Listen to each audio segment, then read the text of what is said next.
What's going on, guys? Welcome to Sonic Sounds. This is going to be a little different video. It's going to be about a beat battle that I attended over the weekend in Miami from United Masters. It was a super unique experience and I took a lot away from it, and I wanted to share it with the producer community who are either struggling or who want to know what the format of beat battle is like and what I took away from that experience. Most people aren't aware of what the format of a beat battle is like, so let me share that with you. What it was 5 producers that were chosen, and we were given a USB with some samples for round 1. You had 3 samples, you had 20 minutes to make a beat, and then whoever won out of there, 3 people were chosen to go to the next round. Out of that, 2 people, and then 1 person won the final battle. And each round you had to choose different samples, but then you can also use your own samples in addition to that. You just had to include that as part of the beat battle. The event was hosted by Intel and United Masters, and it was at the Freehold in Miami. Very nice venue. It was outdoors, it was open, there were drinks flowing, and there were people that were coming and visiting, so it was just a vibe right out there.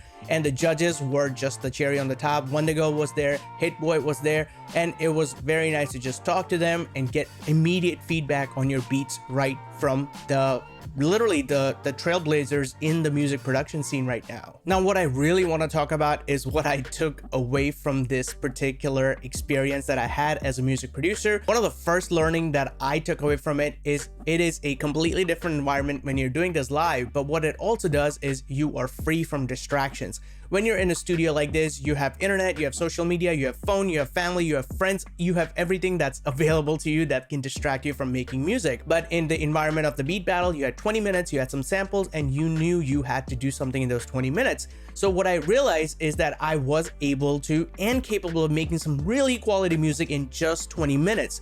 And what I also realized is that I always make excuses for myself. And this was a good reminder that excuses are only thing that are stopping me from making good music. Also, another thing I took away from it is just the amount of samples and plugins that we have, and we get lost in them. When I was there, I just had my Logic Pro. I had these 3 sounds that I had to work with and a handful of samples that I can use and massage those samples around. And when you limit yourself to just a few different plugins and resources, you're able to actually do a lot more with them than you could think of. Now, those are some learnings that everyone thinks that they know, but until you experience it, you're really not able to put it in action or see it in real life. So one of the main things that I took away from it is, again, I made a lot of excuses, and I made an excuse about not having enough time. So what I'm gonna do in future is really just get a timer, set a 20-minute timer, get a few samples, and see what I can do in 20 minutes, because I know I was able to do it there. I know I can do it in my studio. Now, in those 20 minutes, I could make a loop, I can make a melody, I can make a full beat, I can make a 8-bar loop that can eventually turn into melody.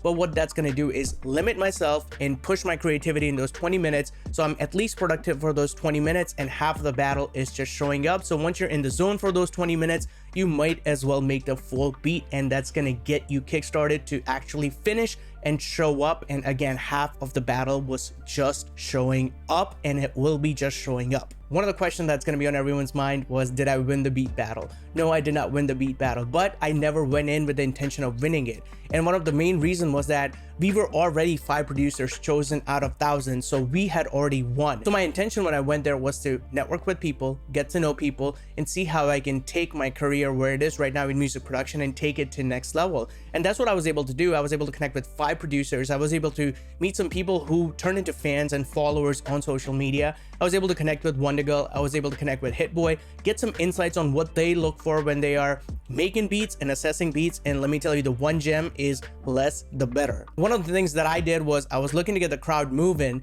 and I made a beat that was a bit too busy, but then I realized the beats that won were actually ones that had a lot more space for an artist or rapper to get on. And as music producers, we always try to shine and get all of that creativity and, you know, add different elements in there. But you have to realize, from a artist perspective, from a rapper perspective, what you really want to do is keep the space for the artist to shine. I hope this was helpful. I just wanted to share some insights because I took a lot away from it, and hopefully it can help at least one person out.